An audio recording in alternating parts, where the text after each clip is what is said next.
नमस्कार मेरे प्यारे विद्यार्थियों। तो आज हम लोग एक आप देख रहे हैं कि ये अब जाकर के डिटेल नोटिफिकेशन हमारे पास बिहार स्टेट 2026 के लिए ये आया है। तो आइए देख लेते हैं कि क्या इसमें बदलाव है, क्या चीजें नई है। आइए देख लेते हैं। हालांकि नई बहुत कम है, लेकिन फिर भी चलिए देख लेते हैं। तो आप यहाँ पर देख सकते हो कि इनमें जो आपके प्रश्न होंगे, ये ध्यान रखिएगा कि उसमें बहुविकल्पी होंगे और यहाँ पे प्रत्येक प्रश्न का 1 अंक होगा, निगेटिव मार्किंग नहीं है। ठीक है। अब आइए, आप जानते हो कि 2 स्तर पे परीक्षाएं होती हैं। एक होता है पेपर 1 जो कि 9-10 के लिए, पेपर 2 11-12 के लिए। अब यहाँ पर देख सकते हैं कुछ सामान्य विषय होते हैं, हिंदी, उर्दू, बांग्ला, मैथिली, संस्कृत, अरबी, फारसी, भोजपुरी, अंग्रेजी और गणित। ये सारे विषय कोड दिए गए हैं। ठीक है। और ये 12वें नंबर पे आपका 112 नंबर विषय कोड है एसएसटी। और एसएसटी के लिए वही चीजें हैं कि आपका क्या होना चाहिए कि कुल मिलाकर के आपका ग्रेजुएशन होना चाहिए। और ग्रेजुएशन में आपको जो है 4 विषय आप जानते हैं, एक है हिस्ट्री, ज्योग्राफी और पॉलिटिकल साइंस और जो है इकोनॉमिक्स। इन 4 विषय में से कम एक विषय आपका ज्योग्राफी होना चाहिए। और ज्योग्राफी के साथ या तो आपने पॉलिटिकल साइंस या फिर ज्योग्राफी के साथ हिस्ट्री या हिस्ट्री के साथ इकोनॉमी या हिस्ट्री के साथ पॉलिटिकल साइंस, तो आप फॉर्म भर सकते हो। हालांकि ग्रेजुएशन होना चाहिए और आपका बीएड होना चाहिए। मास्टर्स भी हो तो कोई दिक्कत नहीं है, क्योंकि स्नातक के साथ भाई मास्टर्स भी होगा तब भी तो भर सकते हैं। मास्टर्स वाले तो दोनों पेपर भर सकते हैं। अगर किसी ने मास्टर्स और बीएड किया है तो पेपर 1 पेपर 2 दोनों भर सकते हैं। तो यहाँ पर आप देख सकते हो। हालांकि वही सारी चीजें हैं। तो मिनिमम आप यहाँ पर देखो, एक सामान्य रूप से आपका मिनिमम 50% अंक होना चाहिए। ठीक है। और किसी मान्यता विश्वविद्यालय से स्नातक की अथवा अगर आपका स्नातक में 50% नहीं है तो स्नातकोत्तर में यानी पीजी अथवा इसके समतुल्य अगर आपने उत्तीर्ण किया है, साथ में आपका बीएड है, तो आप फॉर्म भर सकते हो। तो ये बशर्ते आप देख सकते हो कि 50% आपका स्नातक या पीजी में है तब भी आप फॉर्म भर सकते हो, दोनों में से अगर है तो। अब यहाँ पे आप देख सकते हो। तो ये सारी चीजें हैं। अब ये शारीरिक शिक्षा वाले तो आप जानते ही हैं कि अगर आपने बीपीएड किया है तो यहाँ पे आप फॉर्म भर सकते हैं। ठीक है। और या फिर 3 वर्ष का बीपीई भी होता है तो भी आप फॉर्म भर सकते हैं। तो यहाँ लिखा है कि शारीरिक शिक्षा में 3 वर्ष की अवधि का स्नातक हो या फिर बीपीएड हो, है ना। तो इसके या फिर इसके समतुल्य कोई भी हो तो आप फिजिकल एजुकेशन से एस्टेट दे सकते हैं। ठीक है। तो यहाँ पर और ये संगीत विषय, ललित कला और नृत्य विषय, इतने क्षेत्र में आपका होगा। क्या होगा? तो आपका एस्टेट पेपर 1। गणित के लिए हमने आपको सब्जेक्ट कॉम्बिनेशन ऑलरेडी बताया हुआ है। विज्ञान, सामाजिक विज्ञान, भाषा के लिए आपका सीधे दे दिया है कि माध्यमिक विद्यालय के अध्यापक पद हेतु भाषा से संबंधित विषय में जिस भाषा से आप दे रहे हो उस भाषा से स्नातक पर या तो आपके ऑनर्स और या फिर सब्सिडरी विषय के रूप में पढ़ा होना अनिवार्य है। ठीक है। तो यहाँ पर देख सकते हो। हालांकि ये सब पेपर 1 के लिए है। अब पेपर 2 के लिए देख सकते हैं। हिंदी, उर्दू, अंग्रेजी, संस्कृत ये सब है। और इतिहास के लिए 217, भूगोल 218, ये सारे विषय हैं। पूरे 25 विषय के साथ साथ पूरा ये सामान्य विषय में 25 विषय पर हो रहा है। वाणिज्य में हो रहा है, कंप्यूटर साइंस में हो रहा है, कृषि में हो रहा है, संगीत में हो रहा है ना। अब सामान्य विषय के लिए क्या चाहिए आपके पास? डिग्री कौन सी होनी चाहिए? तो सामान्य विषय के लिए अगर मैं डिग्री की बात करूं तो किसी मान्यता प्राप्त से आपका पीजी 50% होना चाहिए, साथ में आपका बीएड होना चाहिए, है ना, बीएड होना चाहिए। तो आप भाई पेपर 2 के लिए फॉर्म भर सकते हैं। ठीक। अब इसमें आपका अगर हम देखें तो वाणिज्य, कंप्यूटर साइंस हो गया, कृषि हो गया। और आप जानते हो कि जो एंशियंट हिस्ट्री होता है उसको इतिहास के रूप में माना जाएगा, ऐसा भी इसमें नोटिस में आप एक जगह देख सकते हो। हालांकि सब्जेक्ट कॉम्बिनेशन में ऊपर ही ये लिखा है, ये बात मैं आपको दिखाती हूँ कहाँ पे, रुकिए। इसमें समाज, देखो लिखा है ना कि प्राचीन इतिहास विषय को इतिहास विषय के, है ना, समकक्ष माना जाएगा, ऐसा लिखा हुआ है। ठीक है, आगे देख लेते हैं। अब इसी में चीजों को और आगे बढ़ा दिया जाए। हाँ, तो ये सब तो पीजी वाले सब्जेक्ट है ना। तो पोस्ट ग्रेजुएशन लेवल पे इस तरह के जो बच्चे होंगे, तो फिजिक्स से वही दे सकता है जो इलेक्ट्रॉनिक्स या फिजिक्स या अप्लाइड फिजिक्स या न्यूक्लियर फिजिक्स में उसने पीजी किया हो। केमिस्ट्री से बायोकेमिस्ट्री पीजी वाले बच्चे या केमिस्ट्री पीजी वाले बच्चे दे सकते हैं। इकोनॉमिक्स वाले में इकोनॉमिक्स या अप्लाइड इकोनॉमिक्स या बिजनेस इकोनॉमिक्स वाले इकोनॉमिक्स से एस्टेट दे सकते हैं। पेपर 2। कॉमर्स में master degree in commerce, however holder of a degree of MCom in applied business economics shall not be eligible, यानी कि वो व्यक्ति नहीं होंगे एलिजिबल जिनका MCom अप्लाइड या बिजनेस इकोनॉमिक्स में है। तो यहाँ पे अब बॉटनी जूलॉजी से कोई भी, या तो botany zoology, life science, bio science, genetics, microbiology, biotechnology, molecular biology, plant physiology, तो वो बॉटनी या जूलॉजी में जा सकते हैं।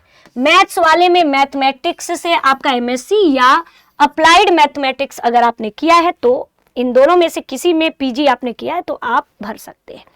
तो यहाँ पर क्या दिया है, तो यहाँ पे एक बार जैसे देखो लिखा है क्या, शिक्षण एवं प्रशिक्षण किसी भी उपाधि की मान्यता बिंदु पर अथवा किसी उपाधि विशेष के समतुल्य के बिंदु पर किसी भी प्रकार का अगर विवाद होता है तो राष्ट्रीय अध्यापक शिक्षा परिषद जो एनसीटीई के परामर्श से ही विभाग का अंतिम निर्णय माना जाएगा।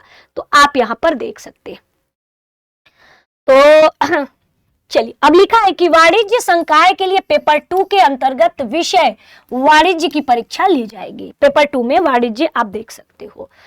तो पेपर 1 में आपने देख लिया है ये सारा, और आप जानते हो 150 में पेपर होता है और 100 नंबर सब्जेक्ट का, 50 नंबर आपका शिक्षण कला और अन्य दक्षता का देखने को मिलता है।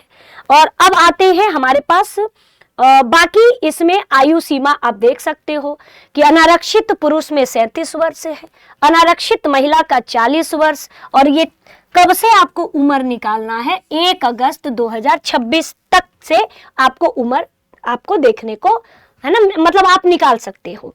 तो उम्र में छूट आप यहाँ पर आइए। बाकी हम लोग इसी में देख लेते हैं कितने प्रतिशत पर आप एस्टेट उत्तीर्ण कर ले जाओगे। तो यहाँ पर दिया गया है 50% अंक सामान्य पिछड़ा वर्ग 45.5%, अत्यंत पिछड़ा वर्ग 42.5% अंक होना चाहिए। हालांकि ये सब महिलाओं के लिए 40%, लेकिन ये सभी जितना भी होगा ये बिहार राज्य के लिए है, और जितने अदर राज्य वाले होंगे वो सामान्य में आएंगे, तो ये ध्यान रखिएगा। अब इसमें हम लोग यहाँ पे फीस आपका दिया ही है, दोनों पेपर का आप देखोगे, जनरल ईडब्ल्यूएस और ओबीसी और अत्यंत पिछड़ा वर्ग यहाँ पे आप देखोगे तो 1440 रुपए, अनुसूचित जाति और जनजाति और दिव्यांग वाले दोनों पेपर का 1140 रुपए।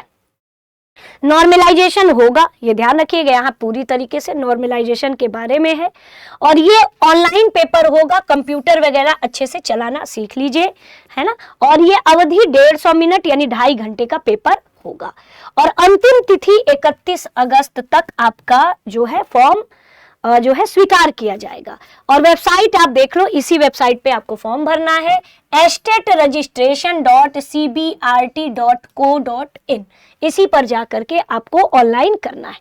सबसे पहले आपको मेल आईडी और मोबाइल नंबर मौजूद है, अपना ईमेल आईडी और मोबाइल नंबर अंतिम परीक्षा फल प्रकाशित होने तक सुरक्षित करिए, क्योंकि जो आपका रजिस्ट्रेशन होगा वो मेल आईडी और आपका फोन नंबर पर आधारित होगा। इनकेस पासवर्ड भूल जाते हैं तो फोन नंबर वही डालिएगा।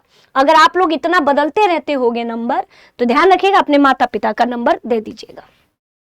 अब इसमें क्या है, तो 3 स्टेज में, जैसा कि हमने बताया था, पहले रजिस्ट्रेशन, फिर फॉर्म भरेंगे, फिर आप फीस का भुगतान करेंगे। तो यहाँ पर देख सकते हो, और पहली बार में आप रजिस्ट्रेशन पेज पर जाओगे तो ओटीपी जनरेट करोगे, ठीक है। तो उसके बाद आप देखोगे तो आवेदक का पंजीकृत मोबाइल नंबर पर एसएमएस के माध्यम से यूजर आईडी और पासवर्ड उपलब्ध कराया जाएगा, यानी एसएमएस के माध्यम से पासवर्ड और यूजर आईडी आपको देखने को मिलेगा। फिर उसके बाद पासवर्ड आईडी आईडी और मतलब यूजर आईडी और पासवर्ड डालोगे तो उसके बाद आपका पूरा का पूरा फॉर्म भरा जाएगा।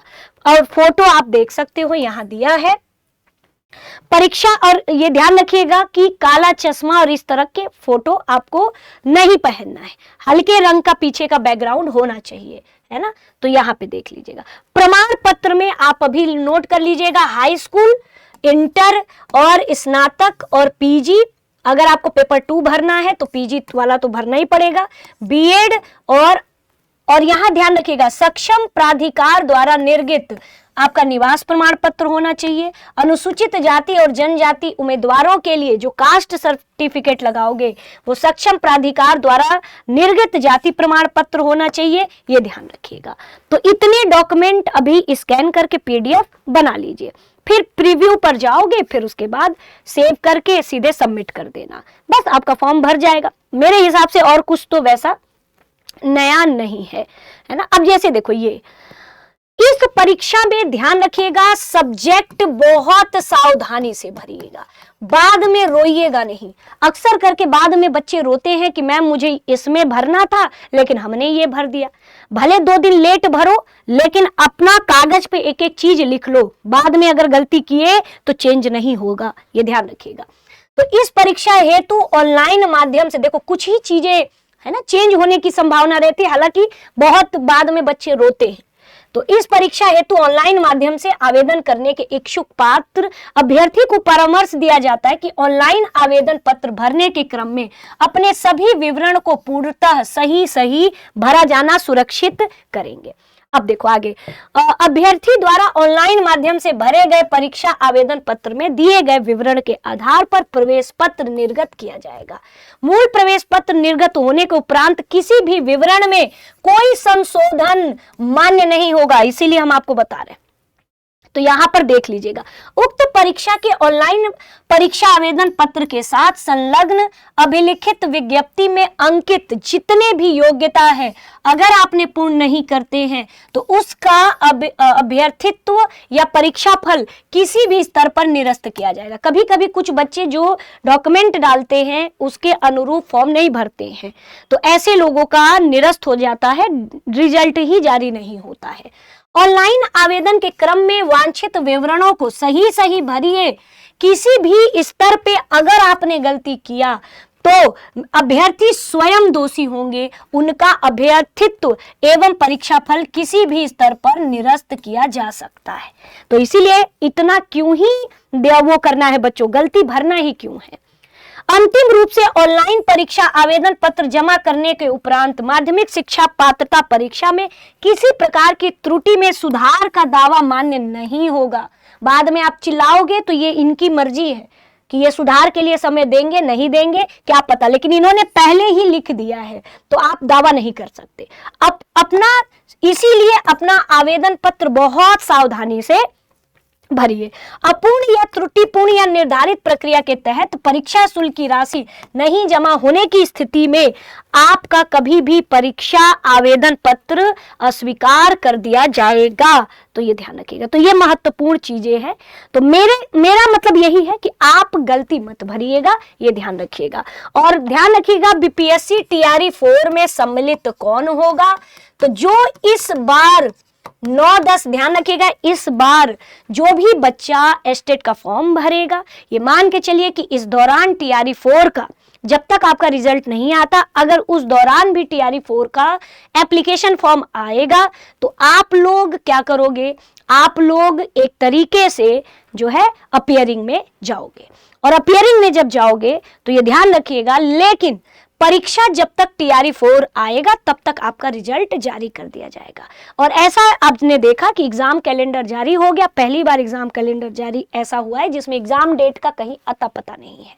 तो हालांकि बीपीएससी टीआरई 4 में एस्टेट वाले बच्चे आप सम्मिलित तो होंगे लेकिन अपियरिंग के रूप में होंगे। हालांकि एकदम और ध्यान रखिएगा, बार बार मत पूछिएगा कि मैम मैं अपेयरिंग हूं या वो हूं। देखो एस्टेट में अपेयरिंग नहीं चलेगा, ये ध्यान रखिएगा।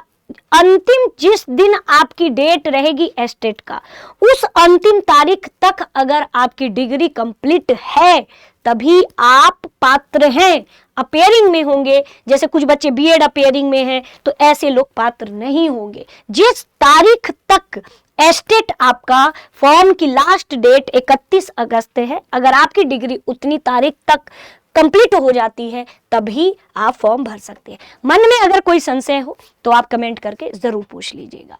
और इसी तरह दृष्टि टीचिंग एग्जाम यूट्यूब चैनल से जुड़े रहिए। आपका तहे दिल से धन्यवाद।